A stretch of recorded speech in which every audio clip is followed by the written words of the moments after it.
तो श्रीमद् भागवत में 6 वक्ता 6 श्रोता बताए गए। आदिकाल में नारायण जी ने, भगवान विष्णु नारायण जी ने ब्रह्मा जी को 4 श्लोकों में श्रीमद् भागवत की ये कथा सुनाई थी। और दूसरे वक्ता श्री ब्रह्मा जी, उन्होंने अपने मानस पुत्र नारद जी को यही 4 श्लोक याद किए। अब श्री नारद जी महाराज जो कि ब्रह्मा जी के मानस पुत्र हैं, उन्होंने कृष्ण द्वैपायन वेद व्यास जी महाराज जी को 4 श्लोकों में वही कथा सुनाई। और वेद व्यास जी महाराज ने 4 श्लोकों को 18,000 श्लोकों में विस्तारित कर दिया, उसको परिणित कर दिया, जिसकी गाथा आज हम सभी गाते हैं और आप सभी श्रवण करते हैं। उसके पश्चात चौथे वक्ता हुए वेद व्यास जी महाराज और श्रोता हुए भगवान श्री सुखदेव जी महाराज, जिनके ऊपर भगवान श्री की बहुत ही विशेष कृपा है। यहाँ व्यक्ति जन्म लेता है, बड़ा होता है, धीरे धीरे पालन पोषण लालन उसका होता है। दिन भर बस गृहस्थ के कार्य में उलझ करके ही कब जीवन समाप्त हो गया पता ही नहीं चलता महाराज। और भगवान को प्राप्त करने की बात ही छोड़ो, ऐसे ही चले जाते हैं भगवान, कुछ पता भी नहीं चलता है। और हमारे सुखदेव जी महाराज ऐसे महापुरुष हैं जिन्होंने पहले तो भगवान के दर्शन करे हैं जब गर्भ में थे वो, उसके पश्चात ही उनका प्रादुर्भाव हुआ है। और जैसे प्रादुर्भाव हुआ सुखदेव जी महाराज तपस्या के लिए चले गए भगवान के भजन के लिए। ऐसे परमहंस है महाराज। तो चतुर्थ वक्ता श्री वेद व्यास जी महाराज और श्रोता श्री भगवान सुखदेव जी महाराज और पंचम वक्ता हमारे श्री सुखदेव जी महाराज हैं और श्रोता स्वयं राजा परीक्षित। सुखदेव जी महाराज ने 5वीं भाग में राजा परीक्षित को कथा श्रवण कराई। तब जब राजा परीक्षित को 7 दिन में ही तक्षक सर्प के काटने से मृत्यु होने का श्राप मिला था। और छठे वक्ता कौन है?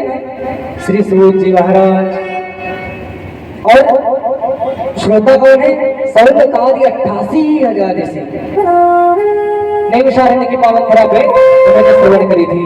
तो हमारे छठे वक्ता हैं श्री सूत जी महाराज, जिन्होंने 5 वक्ताओं की कथाओं से उनके भाव को आत्मसात करके कथा की सारी को सर्वकार्य 88,000 ऋषियों को श्रवण कराया।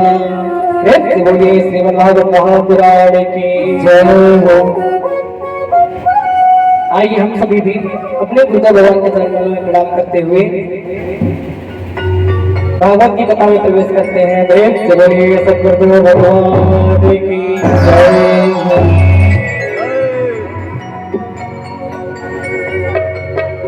अब भागवत जी में सर्वप्रथम श्लोक कौन सा आता है? यहाँ पर भागवत कथा पहली बार हो रही है क्या गाँव में? पहली बार हो रही है, इसके पूर्व कहीं नहीं हुई है ना? तो आप लोग सुनने नहीं जाते क्या? जाते हैं महाराज, मेरा मन बड़ा चंचल है, कैसे तेरा वचन कहूं।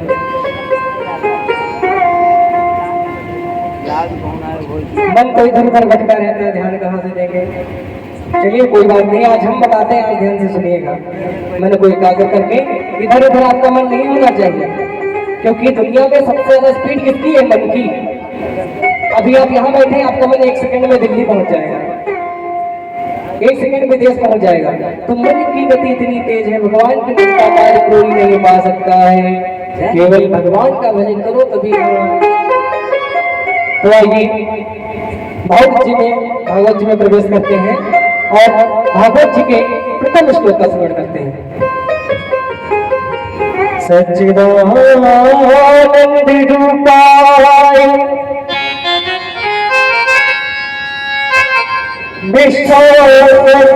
विश्वोत्पत्तिहेतवे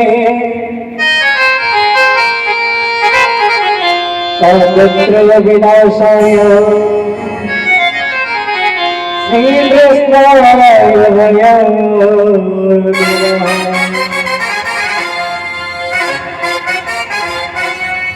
श्री कृष्णाय वयम नमः। कितना सुंदर भाव बाबा ने लिखा वेद व्यास जी महाराज ने। क्या लिखा है पर श्री कृष्णाय वयम नमः। वहां पर वेद व्यास जी 8-10 लोग बैठे तो लिख नहीं रहे थे। वेद व्यास जी जब लिख रहे थे तो अकेले ही बैठ कर लिख रहे थे, फिर भी उन्होंने लिखा श्री कृष्णाय वयम नमः। वयम अर्थात हम सब, मतलब नमस्कार करते हैं, भगवान को प्रणाम निवेदित करते हैं। हम सभी भगवान को प्रणाम निवेदित करते हैं। संत की महिमा क्या गाई है महाराज, अभी मैं आगे बताता हूँ, पहले इस श्लोक की व्याख्या हो जाए। तो पहला सूत्र आया है सच्चिदानंद रूपाय वयम नमः। मतलब हम सभी प्रणाम करते हैं, तो किसको प्रणाम करते हैं भाई? अगर हम प्रणाम कर रहे हैं किसको, तो किससे प्रणाम कर रहे हैं सभी, इसके बारे में भी तो पता होना चाहिए। तो श्लोक में आया है सच्चिदानंद रूपाय, जो सत स्वरूप है, जो चित स्वरूप है। सच्चिदानंद की व्याख्या में आप सभी को श्रवण करा रहा हूँ। जो सत स्वरूप है, जो चित स्वरूप है और जो आनंद स्वरूप है, उन सच्चिदानंद के चरण कमलों में हम सभी प्रणाम करते हैं। द्वितीय आया कि सच्चिदानंद रूपाय विश्वोत्पत्त्यादि हेतु, जो विश्व की उत्पत्ति आदि, जो ब्रह्मा बन करके विश्व की उत्पत्ति करते हैं, विष्णु बन करके विश्व का पालन करते हैं और रुद्र बन करके विश्व का सृजन कर लेते हैं, इसका संहार कर देते हैं महाराज। उन श्री आनंद कंद सच्चिदानंद के चरण कमलों में हम सभी प्रणाम करते हैं। तीसरे पद में आया है तापत्रय विनाशाय।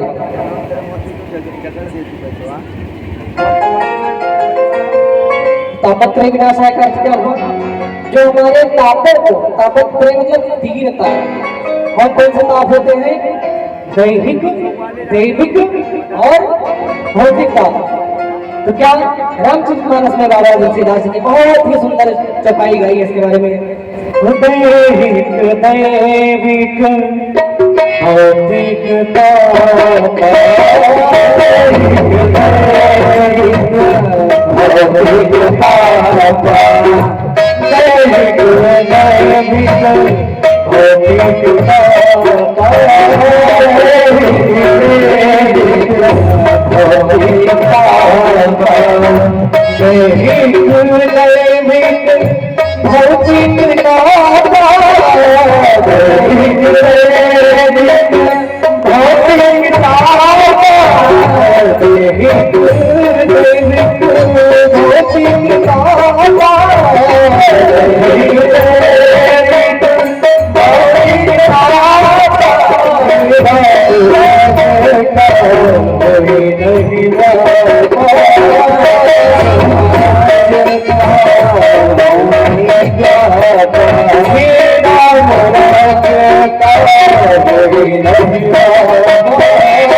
दैहिक, दैविक, भौतिक तापा राम राज्य काफी नहीं व्यापा।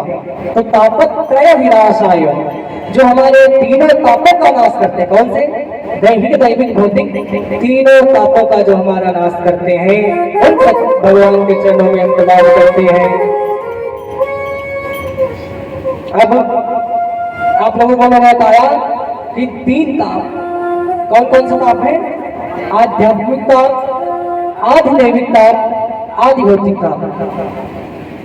अब इसके बारे में मैं आपको बताता हूँ कि आध्यात्मिक ताप क्या होते हैं, इससे हमें क्या मिलता है।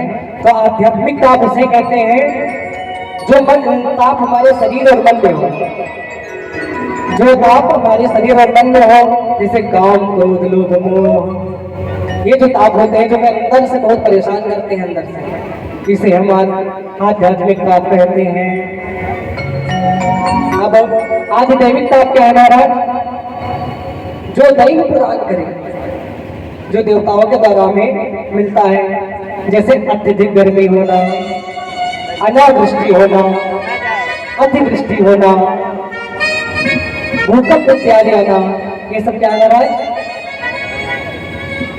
आदि दैविकता, ये सब हमें देवताओं के द्वारा मिलता है, प्राप्त होता है। और तीसरा ताप कौन सा हमारा? आदि भौतिकता। भौतिकता कौन सा होता है? जो दूसरे जीवों के द्वारा हमें प्राप्त होता है,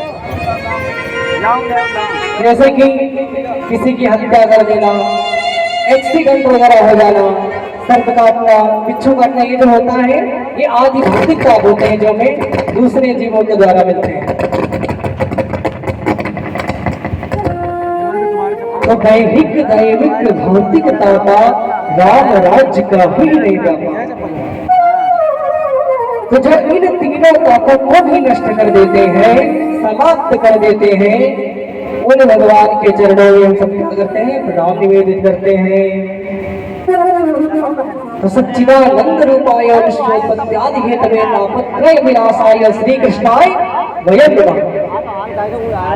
तो जो सत्य स्वरूप है, चित स्वरूप है, आनंद स्वरूप है, विश्वोत्पत्त्यादि हेतु में जो विश्व की उत्पत्ति का कारण है और जो हमारे तीनों तापों का नाश कर देते हैं, तो श्री कृष्णाय वयं नमः। श्री अर्थात श्री का तात्पर्य यहाँ राधा जी से है। श्री रिस्पेक्टेड वर्ड भी होता है, लेकिन यहाँ श्री का तात्पर्य जो है वो राधा जी से लिया गया है। तो श्री कृष्णा मतलब राधा के सहित भगवान श्री कृष्ण के चरण कमलों में हम सभी प्रणाम करते हैं। कृष्ण भगवान की जय। वो तीन तापों को बताया मैंने, वो ताप के प्राप्त कैसे होते हैं महाराज? जैसे प्रश्न था कि महाराज जी आपने ताप को बताया कि तीन ताप होते हैं, देवी देवी भौतिक, लेकिन वो ताप हमें कैसे प्राप्त होते हैं? तो आपके इस ताप का कारण केवल पाप है। आपके कर्मों के ही द्वारा आपको इस ताप को झेलना पड़ता है, इस ताप का सामना करना पड़ता है। तो आपके इस ताप का कारण केवल आपके पाप है, क्योंकि महाराज इस मृत्यु लोक में, भूलोक में जो भी जैसे कर्म करेगा उसको वैसे फल भोगना अवश्य है।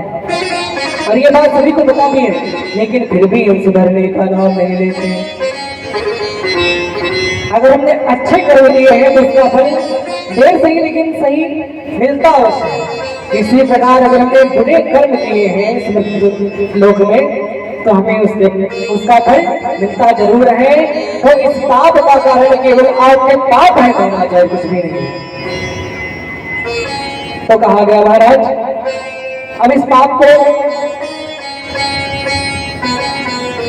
हम कैसे दूर करें? तो आया है यहाँ पर बताया गया श्री कृष्णाय वयं नमः, मतलब भगवान के श्री चरणों में जब हम सभी प्रणाम करते हैं, प्रणाम करने मात्र से हमारे तीनों पापों का नाश हो जाता है महाराज। श्री कृष्णाय वयं नमः,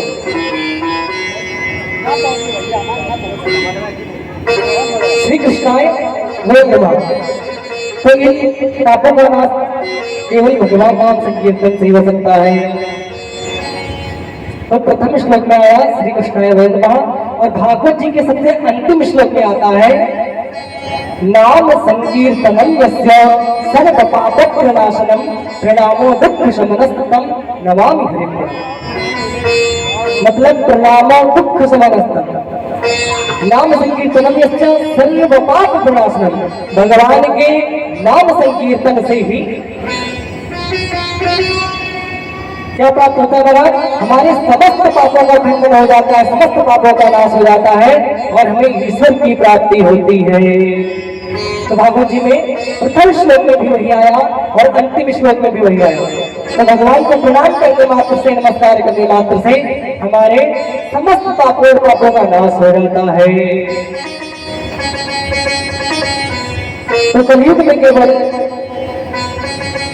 भगवत नाम संकीर्तन ही बताया गया है कि भगवान नाम संकीर्तन करने से जितने भी शास्त्र पुराण वेद इत्यादि हैं वो सब यही बताते हैं महाराज की केवल भगवान नाम संकीर्तन से ही हमारे सारे पाप नष्ट हो सकते हैं और हम भगवान को प्राप्त कर सकते हैं। तो हमें क्या करना चाहिए?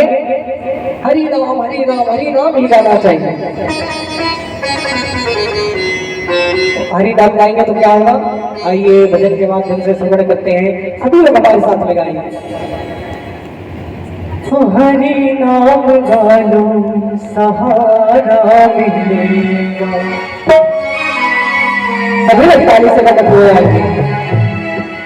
हरि नाम गालो सहारा मिलेगा, हरि नाम गालो सहारा मिलेगा, राधा नाम गालो सहारा मिलेगा, राधा नाम गालो सहारा मिलेगा, सहारा मिलेगा, सहारा मिलेगा, सहारा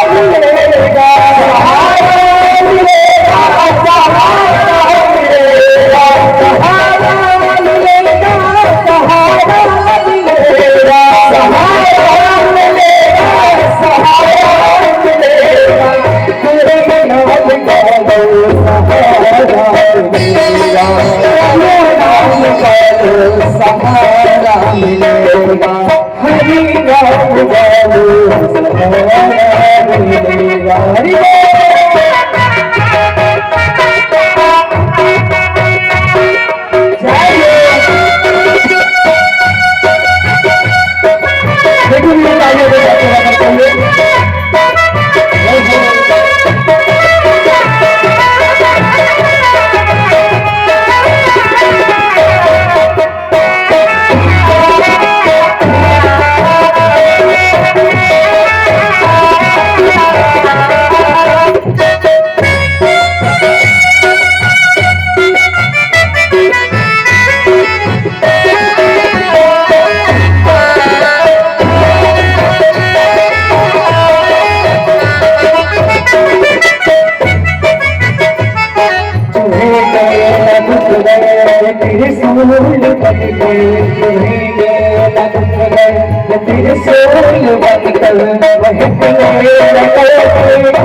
कैसे बैठोगे? बस ऐसे सर हिलाने से नहीं बैठोगे, ताली सेवा करोगे, साथ में गाओगे तब।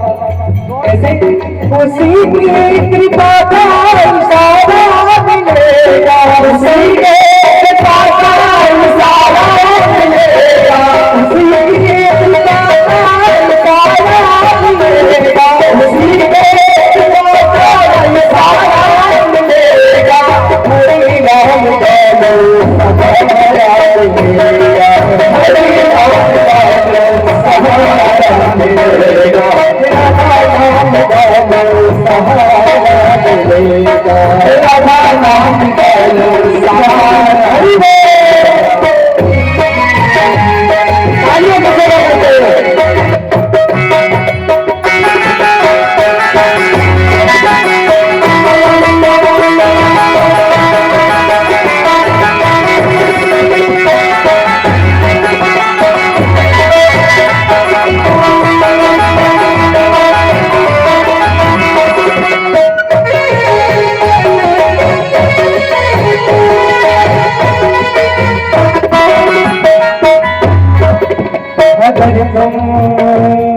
अगर तुम रहोगे हरि की नजर में, अगर तुम रहोगे हरि की नजर में, जीवन की नैया फंसेगी भंवर में, जीवन की नैया फंसेगी भंवर में, अगर तुम रहोगे हरि की नजर में, अगर तुम रहोगे हरि की नजर में, जीवन की नैया फंसेगी भंवर में, जीवन की नैया फंसेगी भंवर में, उसे हरि कृपा से किनारा मिलेगा, उसे हरि कृपा से किनारा मिलेगा, उसे हरि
अरदास दिल से पुकारोगे उसको, अरदास दिल से पुकारोगे उसको, जो दिल की नजर से निहारोगे उसको, नजर से निहारोगे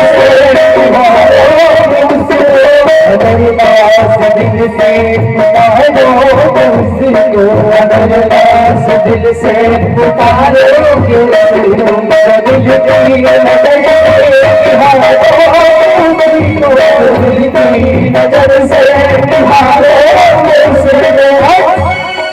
जब उसको पुकारोगे तभी तो आगे तभी तो दर्शन देंगे महाराज।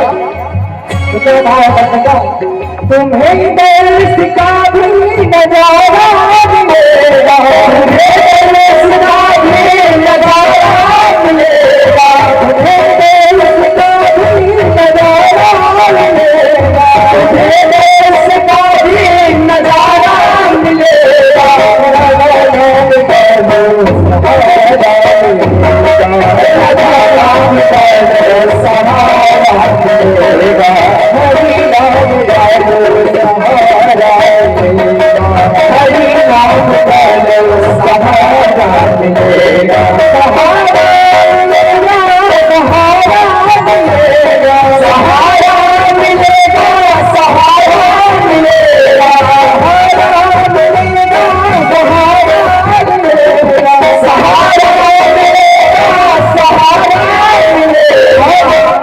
कैसे सहारा मिलेगा? हरि नाम ऐसे जाएंगे महाराज, तो भगवान के हमें मिल जाए कि आप लोग ऐसे ही नहीं जाएंगे। फिर से सभी लोग आएंगे हरि नाम।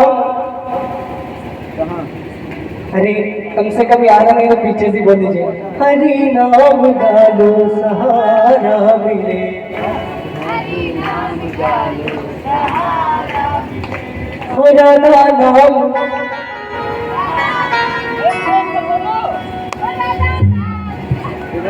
आप लोगों को किसी ने मना किया क्या? स्पेशली इन लोगों के लिए नहीं है, सभी लोगों के लिए। तो आप लोग भी गाइए साथ में भाई। अब आप लोगों की तो अवस्था भी हो गई है महाराज, तो कम से कम अभी भगवान को जप लीजिए। दुनिया में संसार के भगवान नहीं बने रहते हैं। तो हरि नाम का तो सहारा मिलेगा, हरि नाम का सहारा मिलेगा, सहारा मिलेगा,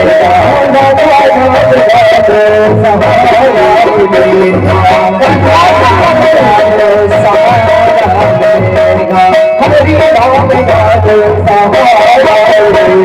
हरि नाम का तो सहारा मिलेगा,